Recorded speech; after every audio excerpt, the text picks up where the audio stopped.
ಈಗಾಗಲೇ ಎಲ್ರಿಗೂ ತಿಳಿದಂತೆ ಏಮ್ಸ್ ಎಲ್ರಿಗೂ ತಿಳಿದಿದೆ ಏಮ್ಸ್ ಅಂದ್ರೆ ಏನು ಅಂತೇಳಿ. ಪ್ರತಿಯೊಬ್ಬ ಹಿರಿಯರು ಹೇಳಿದ್ರು ಏಮ್ಸ್ ಅಂದ್ರೆ ಏನಂತೇಳಿ.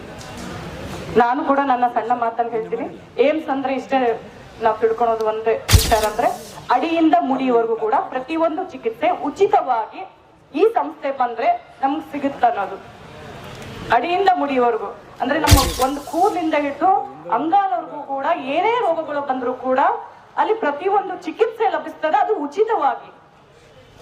ಆ ಸಂಸ್ಥೆ ಬರೋದ್ರಿಂದ ನಮ್ಮ ಸುತ್ತಮುತ್ತ ಇರುವಂತ ಪ್ರಾದೇಶಿಕವಾಗಿ, ಒಂದು ಆರ್ಥಿಕವಾಗಿ, ಒಂದು ಶೈಕ್ಷಣಿಕವಾಗಿ ಮತ್ತು ಪ್ರತಿಯೊಂದು ಇನ್ನು ನಮ್ಮ ಭೂಮಿಗೆ ಕೂಡ ಬಂಗಾರದ ಬೆಲೆ ಬರೋದ್ರಲ್ಲಿ ಎರಡು ಮಾತಿಲ್ಲ ಅಂತ ಈ ಮೂಲಕ ಹೇಳೋದಕ್ಕೆ ಇಷ್ಟಪಡ್ತೀವಿ. ಇನ್ನು ಒಂದು ಹೇಳಲೇಬೇಕು, ನಮ್ಮ ದುರದೃಷ್ಟ ಏನೋ ಗೊತ್ತಿಲ್ಲ, ಕಲ್ಯಾಣ ಕರ್ನಾಟಕ ಅಂದ್ರೆ ಗುಲ್ಬರ್ಗ ಅಂತ ಹೇಳ್ತೀವಿ, ಇನ್ನು ಉತ್ತರ ಕರ್ನಾಟಕ ಅಂದ್ರೆ ಹುಬ್ಳಿ ಧಾರವಾಡ ಅಂತಾನೆ ಕನ್ಸಿಡರ್ ಮಾಡ್ತಾರೆ. ನಾವು ರಾಯಚೂರು ಎಲ್ಲಿ ಹೋಗ್ಬೇಕಂತ. ಇದು ನಾನು ಹೇಳ್ತಾ ಇಲ್ಲ ಮಾತು, ನಮ್ಮ ಹಲವಾರು ಶಾಸಕರು ಕೂಡ ಇದನ್ನ ಹೇಳ್ತಾರೆ. ಯಾಕಂದ್ರೆ ನನಗ್ ನೋವಿದೆ ಏನಂತ, ನಮ್ಮ ರಾಜಕೀಯ ನಾಯಕರು ಎಲ್ಲೋ ಕೈ ಬೆಳಕೊಂಡು ಕೂತಿದಾರಂತ ಎಷ್ಟೋ ಸರ್ ಅನ್ಕೊಂಡಿದೆ. ತಪ್ಪು ತಿಳ್ಕೊಬೇಡ್ರಿ, ಇಲ್ಲಿ ಬಂದವ್ರು ಬಿಟ್ಟು ಹತ್ತಿರ ಮನೇಲಿ ಯಾರು ಕೂತಿದಾರ ಅವರು, ಮಾಜಿ ಇರ್ಬೋದು ಹಾಲಿ ಇರ್ಬೋದು, ಎಷ್ಟು ಮಟ್ಟಿಗೆ ಹೋರಾಟ ಮಾಡಿ IIT ಬರ್ಬೇಕಾದ್ರೆ ಎಷ್ಟು ನಮ್ಗೆ ಬರ್ಲೇಬೇಕು ಅಂತ ನೀವು ಇವತ್ತು ಪಣ ತೊಟ್ಟಿದ್ರೆ IIT ತಪ್ತಿದ್ದಿಲ್ಲ. ಈಗಲೂ ಕಾಲ ಮಿಂಚಿಲ್ಲ. ಯಾಕಂದ್ರೆ ಏಮ್ಸ್ ಅನ್ನೋದು ಅದಕ್ಕಿಂತ 10 ಪಟ್ಟು ನಮ್ಮ ಪ್ರಾದೇಶಿಕಕ್ಕೆ ಬಂದ್ರೆ, ನಮ್ಮ ರಾಯಚೂರು ಜಿಲ್ಲೆಗೆ ಬಂದ್ರೆ, ಅದರಲ್ಲಿ ವಿಶೇಷವಾಗಿ ಕರ್ನಾಟಕದಲ್ಲಿ ಹಿಂದುಳಿದಂತ ಜಿಲ್ಲೆ ಅಂತ ಅನ್ಸ್ಕೊಂಡಿದೀವಿ. ನಾವು ಕೂಡ ಉಪ್ಪು ಖಾರ ತಿನ್ನೋದ್ರಲ್ಲಿ ಇಡೀ ಜಿಲ್ಲೆಗಳಲ್ಲಿ ನಾವು ಹೆಚ್ಚು ಅಂತ ಹೇಳ್ಕೊಂತೀವಿ, ಗಂಡು ಮೆಟ್ಟಿದ ನಾಡು ಅಂತ ಹೇಳ್ಕೊಂತೀವಿ. ಆದ್ರೆ ನಮ್ಮಂತ ನೋವು ಎಲ್ಲಿ ನಾವು ಗಟ್ಟಿತನ ತೋರಿಸ್ತಿದೀವಿ. ಮಂಡ್ಯ ಮೈಸೂರಲ್ಲಿ ಮಾಡಂತ ಹೋರಾಟ ನಮ್ಮಲ್ಲಿ ಆಗಿಲ್ಲ. ಈಗಾಗಲೇ ನಾನು ಉದಯನ್ ಅವ್ರಿಗೆ ಹೇಳ್ಬೇಕು, ಇನ್ನು ಲೋಕರೆಡ್ಡಿ ಅನ್ನೋರ್ಗೆ ಹೇಳ್ಬೇಕು, ಇನ್ನು ಹಲವಾರು ಒಂದು ವಾರದಿಂದ ಎಲ್ಲಾ ಶಿಕ್ಷಣ ಸಂಸ್ಥೆಗಳು ಇರ್ಬೋದು, ಬಹಳಷ್ಟು ದೊಡ್ಡ ಮಟ್ಟದಲ್ಲಿ ಸಭೆ ಕರೆದು ಹೋರಾಟಕ್ಕೆ ಕರೆದ್ರೆ, ಬಂದು ಕರೆ ಕೊಟ್ರೆ, ಇವತ್ತು ಎಂತ ನೋವು ಅಂದ್ರೆ ಸಾವಿರಾರು ಅಂಗಡಿ ಇದಾವೆ, ಅಂಗಡಿಗೆ ಒಬ್ರು ಅಂತ ಬಂದಿದ್ರು ಕೂಡ ಇವತ್ತಿನ ದಿನ ಸಾವಿರಾರು ಜನ ಸೇರ್ಬೋದಾಗಿತ್ತು. ನಮ್ಮ ಪುಣ್ಯ ನಿಜ, ಯಾರು ಶಿಕ್ಷಕರ ಸಂಘಕ್ಕೆ ಧನ್ಯವಾದ ತಿಳಿಸ್ಬೇಕು. ಇವತ್ತು ವಿದ್ಯಾರ್ಥಿಗಳು ಬಂದಿದ್ದಾರಂತ ನಾವು ಗಟ್ಟಿತನ ಜಾಸ್ತಿ ಜನ ಕಂಡ್ವಿ. ನಾವು ಹಿರಿಯರೆಲ್ಲ ಹೋಗಿದ್ದೀವಿ, ಯಾಕಿಷ್ಟು ನಿರ್ಲಕ್ಷ್ಯ? ಇವತ್ತು ಏಮ್ಸ್ ಅನ್ನೋದು ನಾವೇನಾದ್ರು ಕೈ ತಪ್ಪಿದ್ರೆ ಮುಂದೆ ನಮ್ಗೆ ಇಂಥ ಸಂಸ್ಥೆ ಬರೋದಿಲ್ಲ. ಅಭಿವೃದ್ಧಿ ಅನ್ನೋದು 0 ಅನ್ನೋದು ನಾವು ಖಂಡಿತ ಒಪ್ಕೋಬೇಕಾಗತ್ತೆ. ನಾವು ನಮ್ ಕೈಲಿ ಆಗ್ಲಾರ್ದವ್ರು ಅಂತ ಕೂಡ ತೋರ್ಸ್ಕೊಂಡಾಗತ್ತೆ. ರಾಯಚೂರು ಹೆಸರಿಗೆ ಮಾತ್ರ ಉಳುತ್ತೆ. ಒಂದು ವೇಳೆ ಈ ಕೆಲಸ ಆಯ್ತಂದ್ರೆ ನಮ್ಮಂತ ಮೂರ್ಖರು ಯಾರು ಇಲ್ಲ ಅಂತ ಹೇಳೋದಕ್ಕೆ ಇಷ್ಟಪಡ್ತೀನಿ. ದಯವಿಟ್ಟು ನನ್ನ ಮಾತಲ್ಲಿ ಏನಾದ್ರು ನಿಮ್ಗೆ ನೋವು ತಂದಿದ್ರೆ ಕ್ಷಮೆ ಇರ್ಲಿ ಅಂತ ಕೇಳ್ತೀನಿ.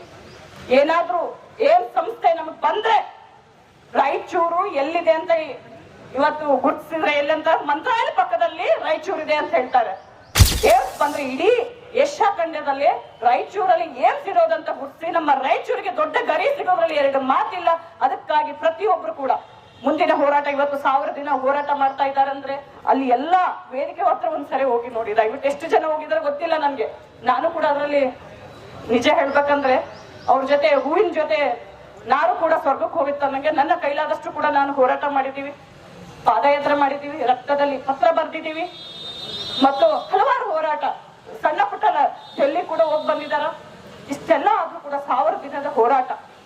ಬಸವರಾಜ್ ಕಳಸ ಅಂತವ್ರು, ಅಶೋಕ್ ಜೈನ್ ಅಂತವ್ರು, ಹಲವಾರು ಜನ ಇದ್ದಾರೆ. 75 ವರ್ಷ ಮುದುಕ ಪ್ರತಿನಿತ್ಯ ಬಂದು ಕೂಡ್ತಾನೆ. ಒಬ್ಬ ಮಹಿಳೆ ಸುಲೋಚನಮ್ಮ ಅಂತ ಪ್ರತಿನಿತ್ಯ ಅಮ್ಮ ದೊಡ್ಡ ಹೋರಾಟಗಾರ್ತೆ, ಅಮ್ಮ ಪ್ರತಿನಿತ್ಯ ಕೂಡ್ತಾ ತನ್ನ ಆರೋಗ್ಯ ಕೂಡ ಲೆಕ್ಕ ಮಾಡಿದೆ. ಇವತ್ತಿಷ್ಟೆಲ್ಲ ಹಲವಾರು ಯುವಕರು ಇದ್ದೀರಿ. ನಾವು ಏನ್ ಮಾಡ್ತಾ ಇದ್ದೀವಿ? ಪ್ರತಿ ಒಂದು ಸರಿಯಾದ್ರೂ ನಾವು ಅಲ್ಲಿ ವಿಸಿಟ್ ಕೊಟ್ಟರೆ ನಮ್ ಜನ್ಮ ಪಾವನ ಆಗುತ್ತೆ. ಆ ವೇದಿಕೆಗೆ ಹೋಗಿ ಬಂದ್ರೆ ಅಂತ ನಾನು ಆಲೋಚನೆ ಮಾಡ್ತೀನಿ. ನಮ್ಮ ಜನ್ಮ ಪಾವನ ಆಗುತ್ತೆ ನಿಜ. ನಾವು ಇವತ್ತಿನ ದಿನ ಎಷ್ಟೋ ಜನ ನಮ್ಮ ಮಧ್ಯಮ ಕುಟುಂಬದವ್ರು ಇರ್ಬೋದು, ಇನ್ನು ಹಲವಾರು ಕೂಲಿ ಕುಟುಂಬದವ್ರು ಗುಳೆ ಹೋಗೋದು ತಪ್ಪಿಲ್ಲ. ಗುಳೆ ಹೋಗ್ಬೇಕು. ಎಷ್ಟೋ ಸರಿ ಹೋದ್ ವರ್ಷದ 2 ವರ್ಷ ಆಯ್ತು ಅನ್ಕೋತೀನಿ, ಗುಳೆ ಹೋದಂತ ವ್ಯಕ್ತಿಗಳು ಇದೇ ನವಲ್ಕಲ್ಲು ನಾರ್ಬಂಡ ಹೋದಂತ ವ್ಯಕ್ತಿಗಳು ಹೆಣ ಬಂದ್ರು. ಅವ್ರ ಮಕ್ಳಿಗೆ ಎಷ್ಟು ಕೊಡ್ಬೋದು, ಅವ್ರ ಕುಟುಂಬಕ್ಕೆ ಎಷ್ಟು ಕೊಡ್ಬೋದು, 5 ಲಕ್ಷ 10 ಲಕ್ಷ ಕೊಟ್ಟು ಅವ್ರ ಸಂಸಾರ ಏನೋ ನಡೀತದ ಅಂದ್ರು ಕೂಡ ಇನ್ನು ಉಳಿದಂತ ಮೊನ್ನೆ ಕೂಡ ಗುಳೆ ಹೋದಂತ ವ್ಯಕ್ತಿಗಳು ಹೆಣ ಆಗಿ ಬಂದ್ರು. 1-2-3 ಜನ ಗೊಂದಿನಿಯಲ್ಲಿ. ಇದು ಯಾವಾಗ ತಪ್ಪದು? ಇವತ್ತಿನ ದಿನ ನಮ್ಮ ರಾಯಚೂರು ಜಿಲ್ಲೆಗೆ ಏಮ್ಸ್ ಬರ್ಲೇಬೇಕು ಅಂತ ಪಟ್ಟು ಹಿಡಿದದಕ್ಕೆ ಇವತ್ತಿನ ದಿನ ಬೇರೆ ಕಡೆ ಹೋಗೋದು ತಪ್ಪಿದೆ. ಇಲ್ಲಾಂದ್ರೆ ಇಷ್ಟೊತ್ತಿಗೆ ಹುಬ್ಳಿ ಧಾರವಾಡಕ್ಕೆ ಹೋಗಿ ಹಳೆ ಮಾತಾಡ್ತಿದ್ದು ಶಂಕುಸ್ಥಾಪನೆ ಆಗಿ ಈಗಾಗಲೇ ನಮ್ಮ ಆಸೆ ಆಕಾಂಕ್ಷೆಗಳು ಮರೆತು ಕೊಡ್ಬೇಕಾಗಿತ್ತು ನಾವು. ಇದಕ್ಕೆ ಮೂಲ ಕಾರಣ ಗಟ್ಟಿ ನಿರ್ಧಾರ. ಹಣ್ಣೆಲೆ ಚುಗಿರದಾಗ ಅಂತ ನಾವು ಮಾತು ಕೇಳ್ತಾ ಇದ್ವಿ. ಹಣ್ಣೆಲೆ ನಿಜವಾಗ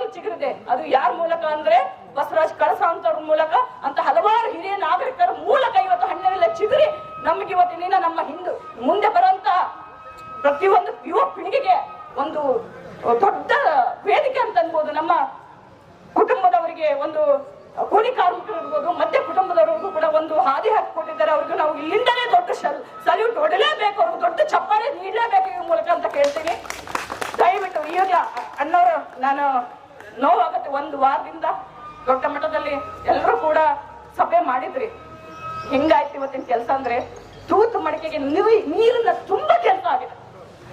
ಅಲ್ಲಿ ಏನೋ ಸ್ವಲ್ಪ ಜನ ಇತ್ತು, ಬರ್ತಾ ಬರ್ತಾ ಸೋರ್ತಾ ಬಂದು ಇಲ್ಲಿ ಗಟ್ಟಿ ಕಾಳು ನಿಂತಿದ್ರೆ ಇದೇ ಸತ್ಯ. ಈಗಾಗಲೇ ಹೇಳಿದ್ರೆ ನಾವು 1000 ದಿನ ಹೋರಾಟ ಹೆಂಗಿತ್ತಂದ್ರೆ ಶರಣರ ತತ್ವದ ಮೇಲೆ ಹೋರಾಟ ನಡೆಸಿದೀವಿ. ಇದನ್ನು ಬಿಡೋಣ. ನಿಜವಾಗ್ಲೂ ಒಂದು 24 ಗಂಟೆಯಲ್ಲಿ 48 ಗಂಟೆ ನಾವು ಬಂದ್ ಕರೆ ಯಾವ ರೀತಿ ಕೊಡ್ಬೇಕಂದ್ರೆ ರೈಲ್ವೆ ಬಂದ್ ಮಾಡೋಣ, ITPS ಬಂದ್ ಮಾಡೋಣ. ಹಟ್ಟಿ ಚಿನ್ನದ ಗಣಿ ಇವತ್ತು ಕೂಡ ಉತ್ಪಾದನೆ ಆಗ್ತಾ ಇದೆ ಅಂದ್ರೆ ನಮ್ಮ ಹೆಮ್ಮೆ. ಕೋಲಾರದಲ್ಲಿ ಹಟ್ಟಿಗೆ ಯಾವ್ದಾದ್ರು ಹಾಡಲ್ಲಿ ಕೋಲಾರದ ಚಿನ್ನದ ಗಣಿ ಅಂತಾನೆ ಮಾತಾಡ್ತೀವಿ. ಯಾವತ್ತೋ ವರ್ಷ, ಎಷ್ಟೋ ವರ್ಷ ಆಯ್ತು ನಿಂತು, ಇವತ್ತು ಕೂಡ ಉತ್ಪಾದನೆ ಆಗ್ತಾ ಇರೋದು ನಮ್ಮ ಹಟ್ಟಿ ಚಿನ್ನದ ಗಣಿ. ಆದ್ರೆ ಈ ಅಭಿವೃದ್ಧಿ ಅನ್ನೋದು ಸೊನ್ನೆ ಆ ತರ ಇದೆ. ಎಲ್ಲ ಬಂದ್ ಮಾಡೋಣ. 48 ಗಂಟೆ ರೆವಿನ್ಯೂ ಹೋಗೋದು ತಪ್ಪಿತಂದ್ರೆ ಗೊತ್ತಾಗುತ್ತೆ ಕೇಂದ್ರಕ್ಕೆ. ಅದು ಯಾವ್ದೇ ಇರ್ಬೋದು, ಕೇಂದ್ರದಲ್ಲಿ ಯಾವುದೇ ಸರ್ಕಾರ ಇರ್ಬೋದು, ರಾಜ್ಯದಲ್ಲಿ ಯಾವುದೇ ಸರ್ಕಾರ ಇರ್ಬೋದು, ನಮ್ಗೆ ಸಂಬಂಧ ಇಲ್ಲ. ನಾವು ಪಕ್ಷಾತೀತವಾಗಿ ಇವತ್ತು ಹೋರಾಟ ಮಾಡ್ತಾ ಇದೀವಿ, ಜಾತ್ಯತೀತವೂ ಹೋರಾಟ ಮಾಡ್ತಾ ಇದೀವಿ. ಎಷ್ಟು ನೋವಾಗತ್ತಂದ್ರೆ ಜಾತಿ ಹೋರಾಟ ಬಂದ್ರೆ 1000 ಜನ ಸೇರ್ತೀವಿ, ಧರ್ಮದ ಹೋರಾಟ ಅಂತ ಬಂದ್ರೆ 1000 ಜನ ಸೇರ್ತೀವಿ. ಇವತ್ತು ಏನ್ ಮುಂದಿನ ನಮ್ಮ ಪೀಳಿಗೆಗೆ ಮಕ್ಕಳಿಗೆ ಏನ್ ಬೇಕಂದ್ರೆ ಇಷ್ಟು ನಿರ್ಲಕ್ಷ್ಯ ಯಾಕನ್ನೋದು, ಯಾಕೆ ನಿರ್ಲಕ್ಷ್ಯ? ಆ ನಿರ್ಲಕ್ಷ್ಯ ನೋಡಿ ಇಲ್ಲಿಗೆ ತಡೆಯೋಣ, ಬಿಟ್ಟು ಬಿಡೋಣ. ಮುಂದೆ ದೊಡ್ಡ ಮಟ್ಟದಲ್ಲಿ ಹೋರಾಟ ಮಾಡೋಣ.